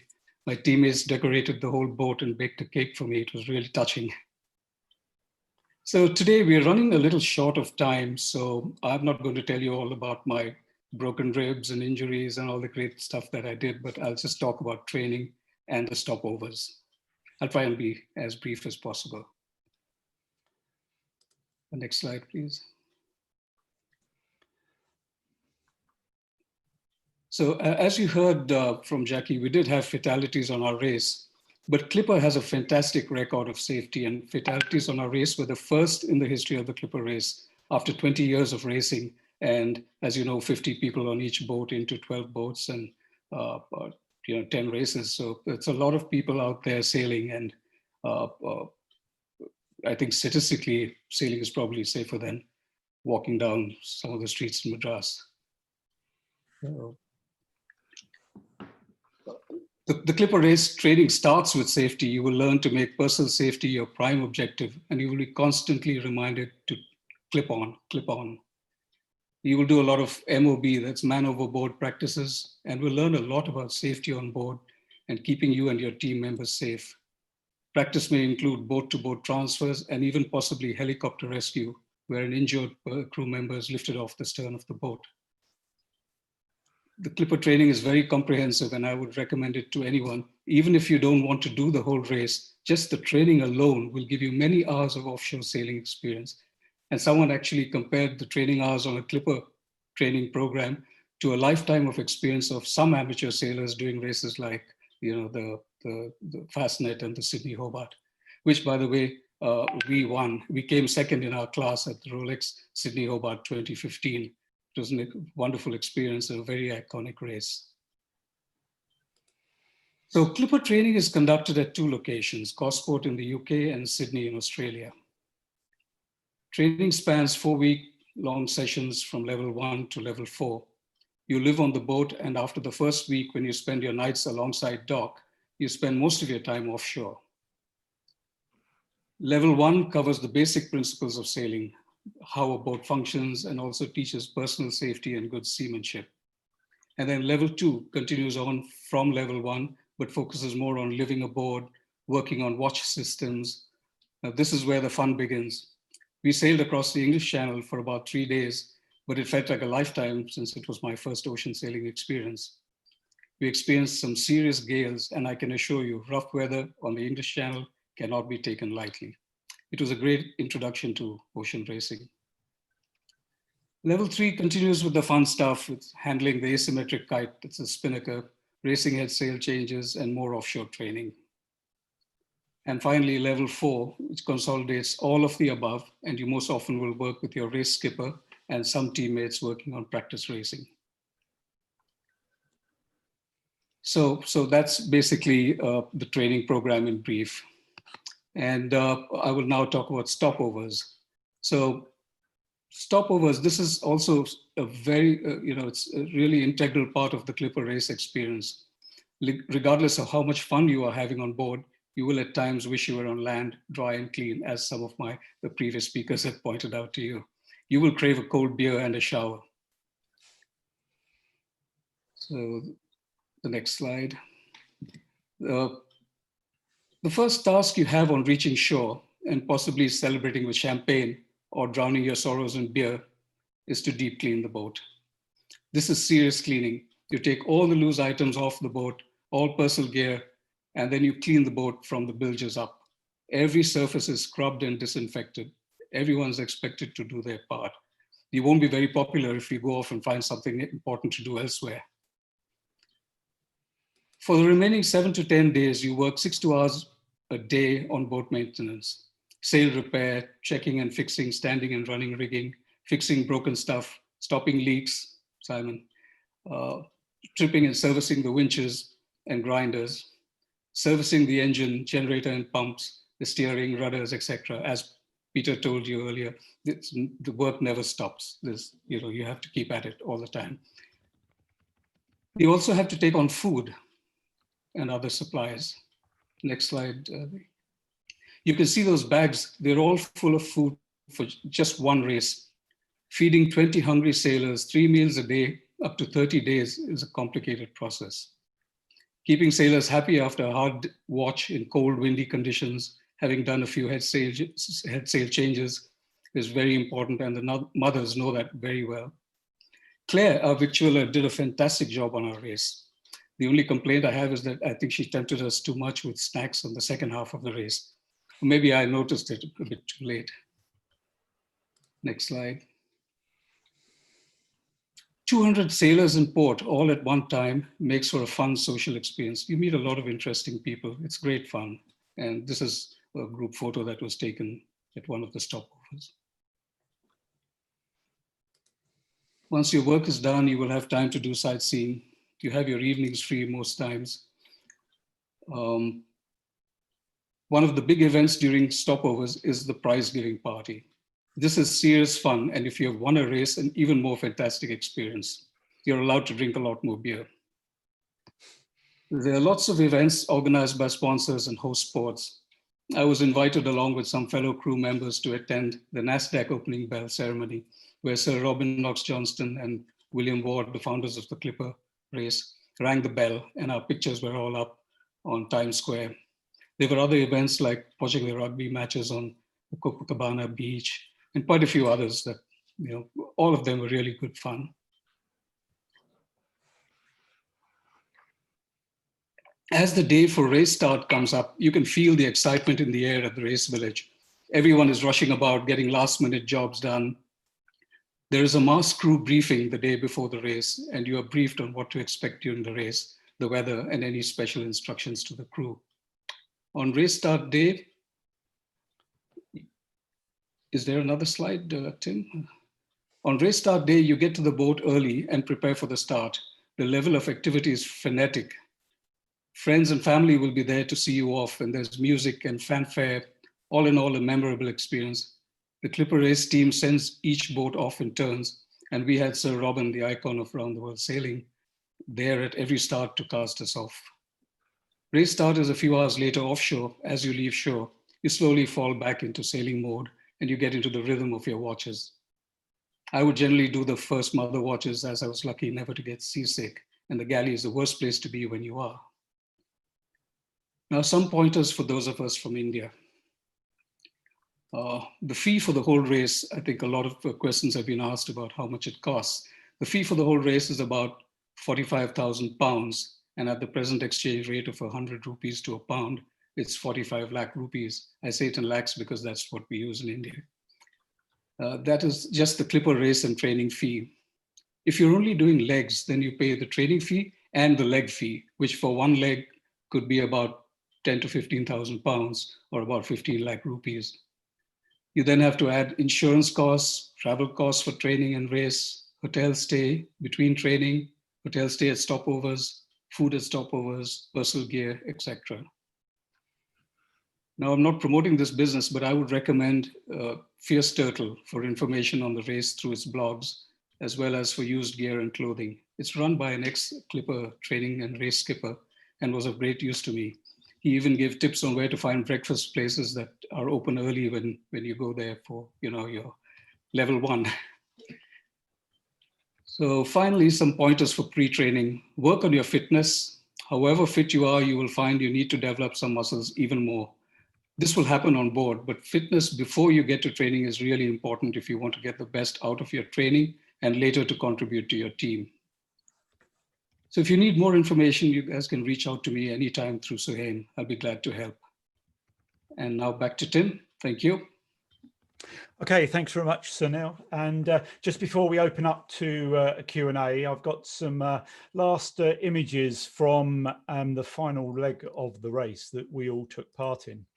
And this will really bring together some of the experiences that the team have shared with you as we've gone through the presentation today.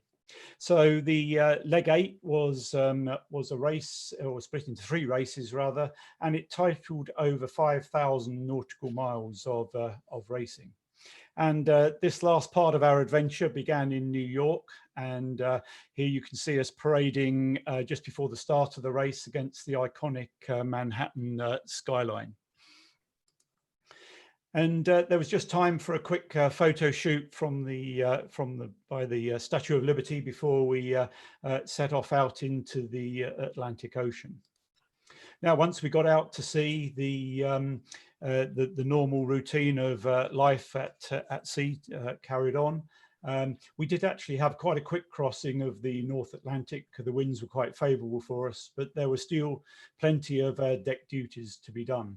It was important to keep focused on the race, and Peter told us earlier about the competitive nature of it.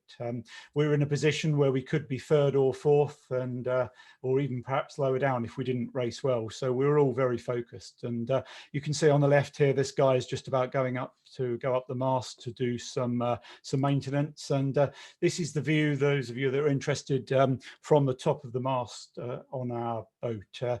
It's over 100 feet high. Anyway, we continued across the North Atlantic, and an exciting moment for someone that's done an ocean crossing is the first glimpse of land at the other end. And this was the first sight we got of the Northern Irish coast as we completed our North Atlantic crossing. And a tired but happy crew put the sails away, and we had a great week then in Londonderry. So the race end, you remember Peter explained that we started the race in London, and the final 24 hours was a short race across the North Sea, departing from Den Helder in the Netherlands. And this is us just parading out of the harbour near Den Helder. And we raced through the night across the North Sea into the Thames estuary. And this is the following morning, a celebratory drink as we made our way up the Thames. Most of us have been up all night, just making sure we got over the line and did all that we could. This was the point when some of our crew went a little bit crazy, as you can see from the guy on the left, and really importantly, our fan club came out to meet us, and you can see they'd rented a Union Jack speedboat, which we were really pleased to see. So on the final morning then, we made our way up past the London Financials District, up the Thames, and by now larger supporters boats were coming out to greet us. And here we are crossing the final line, which was back at the iconic Tower Bridge. And you'll remember Peter showed us a picture earlier as we left that for the first time. And this completed the circumnavigation. As you can see, many people set out to see the fleet returning, and the boats have been away for 11 months. And this then is our final moment, the end of our journey, as we come back into St. Catherine's Dock, where it all started. And you'll remember the photo from Peter's session earlier. It really was the end of our journey, and our boat had safely carried us for just under 47,000 miles around the world. And the final photo we've got to show you before we hand over to the Q&A is this of us on the podium, a happy team in our third overall place. So thanks very much for your attention today, and hope you found it interesting. We've all got great memories as a team, and I'll hand back to Suhaim now. Wow, that was absolutely fantastic. There are a lot of questions, and let me hit the question round as fast as I can. First one is, how close was the racing? Did you have moments where I think there was a moment when there was almost a starboard port where you had to bear away. So can you talk about that? I can just give you one experience, and then maybe Peter can give you a lot more. But this one experience that always stood out for me was we were somewhere in the North Pacific, somewhere in the middle of our start point and end point, about 1,500 miles out to sea, nautical miles. And someone noticed on the AIS there was a little blip, and it turned out to be one of the clipper boats. And we watched it come. And as we saw that boat coming, we realized how small we were and how insignificant we were, tossing about in those massive waves. And that was kind of an eye-opener. And eventually, we were so close that we had to, the other boat was on starboard. So we had to actually bear off to avoid that boat. And this is after 1,500 miles of sailing. That I think was really close. There are lots of other instances that people can tell us about. Thanks. Yeah, I'll just jump in there after Sunil. Yeah, the racing is extremely close, and it's remarkable how close it is because the boats are matched in order to make the racing close. And even after race one, it was down to minutes between ourselves and Londonderry, crossing the line for third on that race one. Race two had 4 boats basically championing for the line, and we managed to edge over first in that one. So and it goes on and on. We were seconds behind LMAX, and I mean seconds. I think it was 18 seconds behind the line of LMAX coming into the Whitsundays in Australia. So this is after thousands of miles of racing. So it is very remarkable how close the races are, and it's not just our race. It's the other years that have been through. Time and time again, it shows how close the racing is. So it's extremely exciting.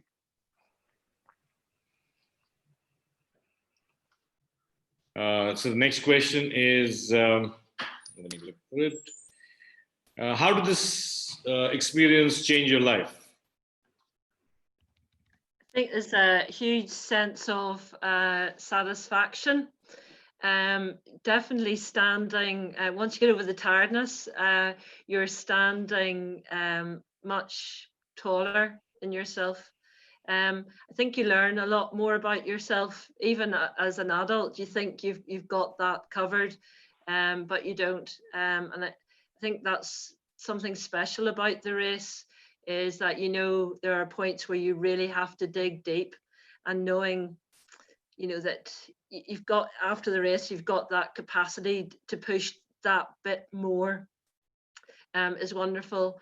And I think also just how quickly you can form very positive relations with people. You know, the crew, I went on as a legger and going into a really well-formed team that had done 3/4 of the race. I was going to do my best to fit in, and it was really the generosity of the crew, and particularly getting to know my watch really well, how hard they worked to make sure that I was integrated into the team.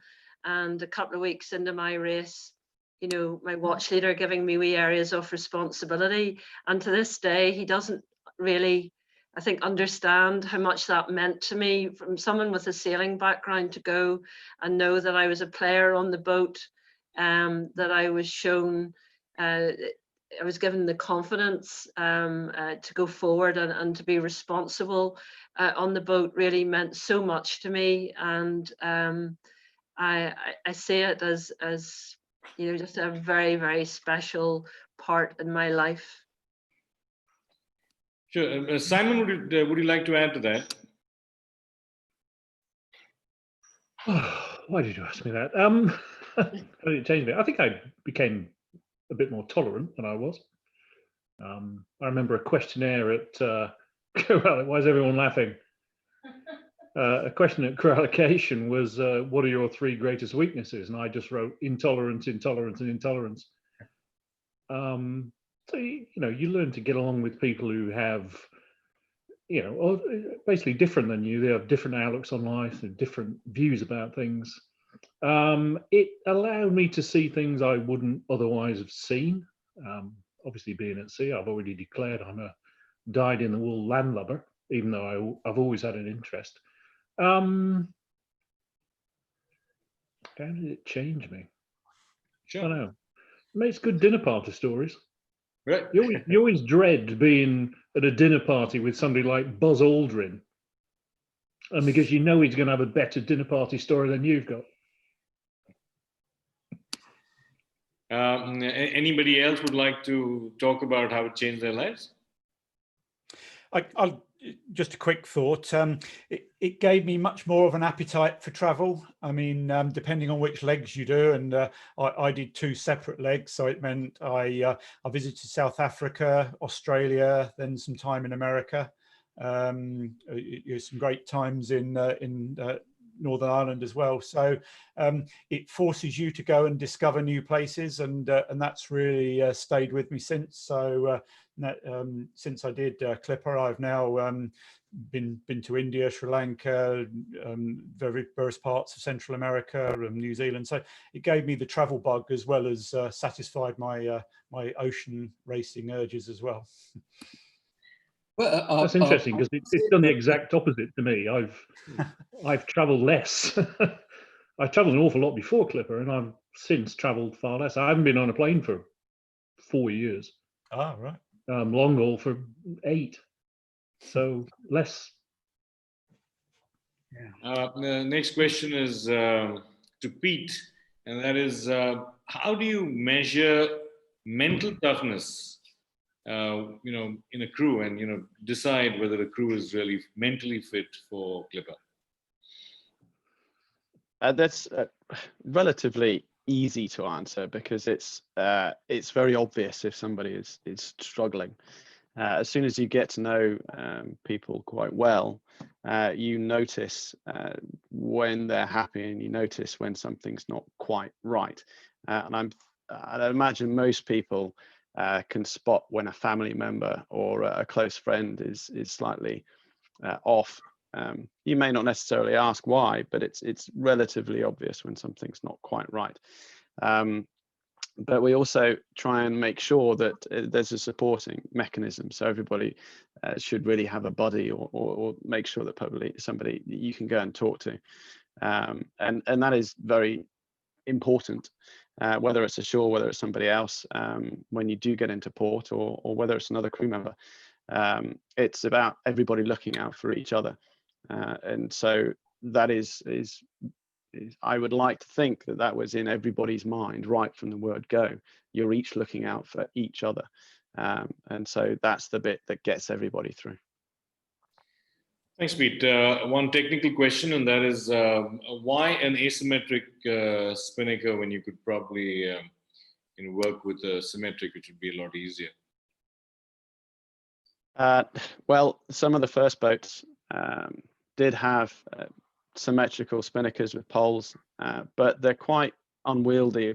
A large yacht needs a large pole, and a carbon pole tends to get damaged or broken quite easily. So they tended to be mostly aluminium, which means that they're heavy.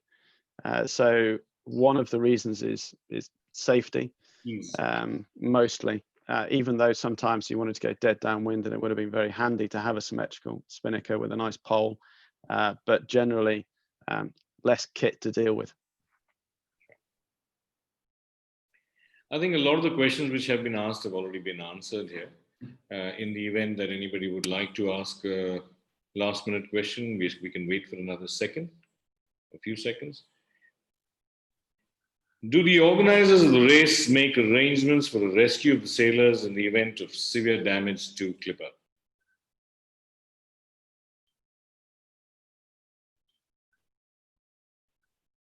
Sorry, I didn't unmute myself there. I'll jump in and mention this is that yes, but it's International Maritime Organization. So you're at sea, and therefore you are eligible is the wrong word, but the search and rescue systems from anywhere in the world are available for your use at sea.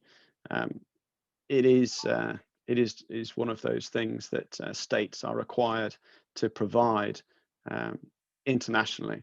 It's international law, so therefore different states have different capabilities, of course, but it's not just down to the race team organizers to provide safety at sea. If something goes wrong, you then shift from the coordination of the race committee into an international organization. They will certainly be in contact, but the responsibility is the international search and rescue systems. Thanks very much, guys. I think we've done the longest talk we've ever had, and it's been 1.5 hours of some fantastic inspirational. I'm sure everybody is really inspired. A lot of them will probably join the Clipper thing. I'm inspired enough, at least, to do a single ocean crossing at some point in the near future, as soon as all the COVID restrictions go up. Thanks very much, everyone. Thanks very much for the participation, and look forward to you joining the talks, in the more talks very soon in the future. This will all go up on YouTube at the YI website. And thanks again. Thank you very much. Bye, guys. Thank you, Sahim. Thank you. Thanks for listening. Bye, everybody. Take care. Bye, Jackie. Bye. Thank you. Bye, guys. Bye, It's man. going to turn into the Waltons, isn't it? Night, John Boy. Yeah, that's it. Yeah. Night, night. Everyone, yeah. I'll stay on for a bit if anybody wants to see me. Bye, ma'am. Take care. Everybody. Hey, now I can hear Get everybody. on board.